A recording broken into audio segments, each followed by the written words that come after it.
Četiri sveće. Četiri sveće su gorele polako. Bila je tišina i mogao se čuti njihov razgovor.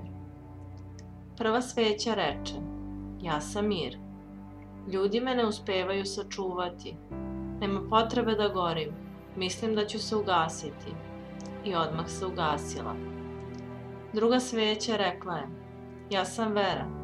Nažalost, mnogi ljudi imaju površnu veru i ja ih ne zanimam. Nema smisla da gorim i dalje. Tek što je to izgovorila, dunuo je lagani povetarac i ugasio je. Treća sveća je žalosno progovorila: ja sam ljubav. Nemam više snage. Ljudi često zaboravljaju na mene. Istog momenta se ugasila.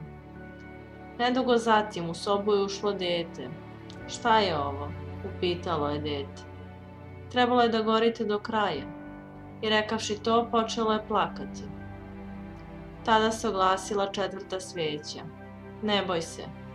Dok god ja gorim, moći ćemo da upalimo ostale sveće. Ja sam nada.